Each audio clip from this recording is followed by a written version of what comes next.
Praise the lord. ક્રિસ્મોલ ભાઈ તથા બહેનો, દિવ્ય દયા અને દિવ્ય સંદેશમાં તમારું સ્વાગત છે. સપ્ટેમ્બર 4 તારીખ. આ સંદેશ હમણાં તમારા સૌ મળી વિશે પ્રાર્થના કરું છું. આજના શુભ સંદેશ દ્વારા પ્રભુ ઈસુ એક અદ્ભુત સંદેશ આપે છે.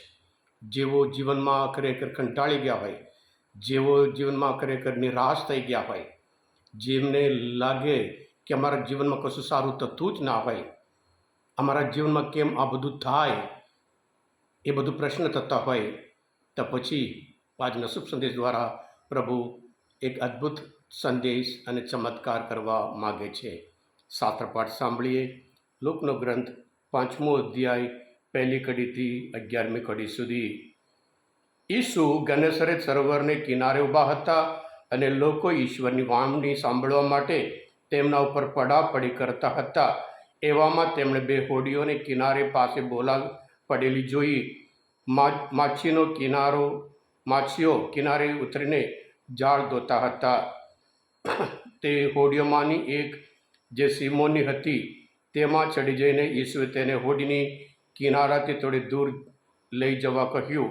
પછી હોડીમાં બેઠા બેઠા તેઓ ઉપદેશ આપવા લાગ્યા.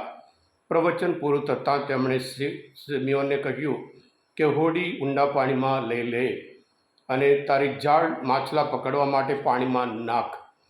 સિમોન જવાબ આપ્યો, ગુરુદેવ, અમે આખી રાત મહેનત કરી પણ કશું હાથ નથી લાગ્યું, પણ આપ કહો છો એટલે હું જાળ નાખું છું.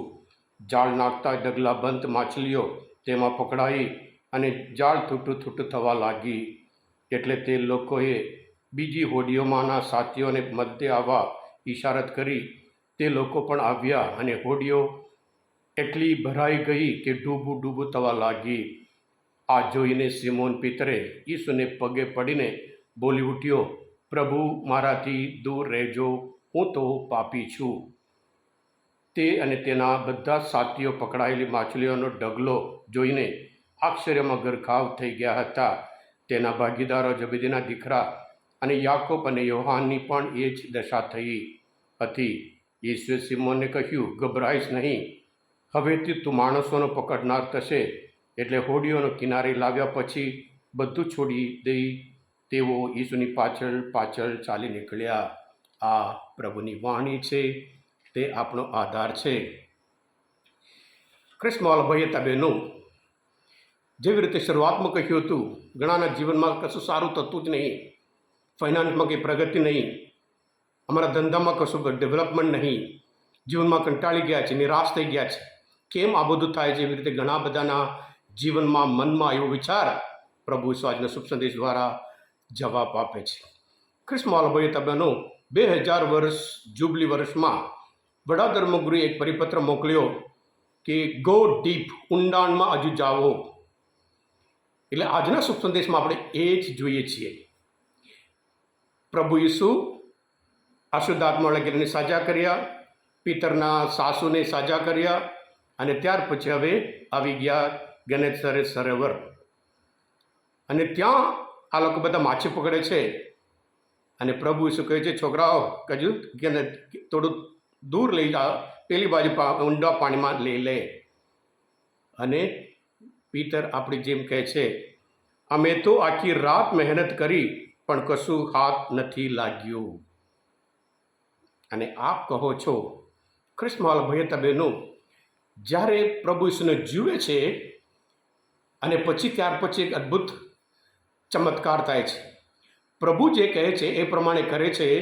એટલા અદ્ભુત ચમત્કાર થાય છે.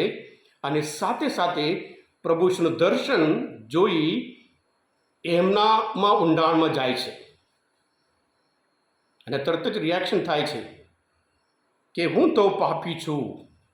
પ્રભુ ઈસુને જુએ છે અને તરત જ પોતાના જીવનમાં અંદરમાં જાય છે. અમે તો માછીમાર છીએ, આખી રાત મહેનત કરી, આ માણસ તો સુતારનો છોકરો છે. અને પછી એ કહે એ પ્રમાણે કર્યું. અદ્ભુત ચમત્કાર. જ્યારે પ્રભુ ઈસુને જોયા પછી, પ્રભુ ઈસુ કર્યા પછી જ્યારે એમના ઊંડાણમાં ગયા, ત્યારે એમને ખબર પડે છે એ તો પાપી છે. જ્યારે પ્રભુ ઈસુને જોઈએ, ક્રિસ્મોલ ભાઈ બહેનો, બાઇબલના વચન દ્વારા હોય, પ્રાર્થનામાં હોય, દેવળમાં હોય, જ્યારે પ્રભુ ઈસુને જોઈએ ત્યારે આપણે ઊંડાણમાં જવાનું છે.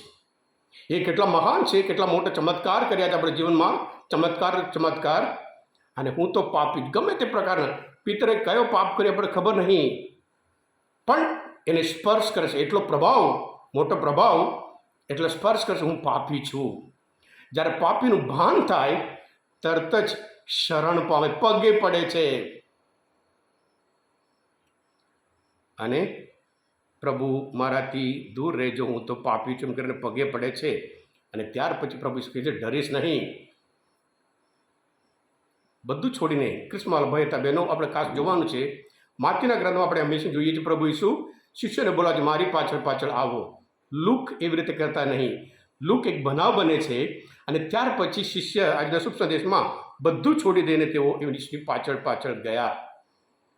હા ક્રિસ્મસ ભાઈ હતા બહેનો, આજના મન સુંદર શાસ્ત્ર પાઠ સાંભળી જ્યારે આપણે પ્રભુ ઈસુના હાજરીમાં રહીએ, પ્રભુ ઈસુના વચન સાંભળીએ, ત્યારે આપણે પણ ઊંડાણમાં જવાનું છે. જ્યારે ઊંડાણમાં જઈએ, આપણે પાપોની કબૂલાત કરીએ, ત્યારે આપણે સંપૂર્ણ શરણ પામવાનું છે. અને ત્યારે પ્રભુ કહે છે ડરીશ નહીં, કે જે પોઝિશનમાં છે એના કરતાં હું તને ઊંચ સ્થાનમાં લઈ જાઉં, હું તને માછલીઓ પકડનાર, આત્માઓને જીતાડવા માટે હું તને લઈ જવાનો છું, એમ કરીને એ લઈ જાય છે. હા ક્રિસ્મસ ભાઈ બહેનો, આપણે પણ હંમેશા પ્રભુના વચન માટે સમય આપીએ. જ્યારે પ્રાર્થના માટે દેવળમાં આવતા હોય અને હંમેશા પ્રભુને નિહાળીએ, જ્યારે પ્રભુને સંપૂર્ણ નિહાળીએ, બીજું કોઈ આજુબાજુ કશું જોવા નહીં, પ્રભુને નિહાળીએ, ત્યારે ઓટોમેટિક આપણે અંદર જવું પડે છે, હું કેવા છું. અને જ્યારે કબૂલાત કરીએ, પ્રભુ હાથ પકડીને આપણે ઊંચા કરે છે, ડરીશ નહીં એમ કરીને. આપણે પણ આ સંદેશ બીજા માટે આપીએ, આપણે પોતે આ દિવ્ય ધ્યાન દિવ્ય સંદેશ સબસ્ક્રાઈબ કરીએ અને બીજા માટે પણ ફોરવર્ડ કરીએ, જેથી કરી પ્રભુ ઈસુ જેવી રીતે જે ઊંડાણમાં જવાથી, પ્રભુ ઈસુ કહીએ એ પ્રમાણે કરવાથી મોટો ચમત્કાર પિતરના જીવનમાં, ઘણા બધાના જીવનમાં, તમારા જીવનમાં, મારા જીવનમાં અને બીજાના જીવનમાં પણ એ લોકો ચોક્કસ અદ્ભુત ચમત્કાર જોશે અને પોતાની પાપોની કબૂલાત પ્રભુ ઈસુની આગળ જરૂર કરશે. Thank you. God bless you all. બોલો દિવ્ય દયાનો જય. God bless you all.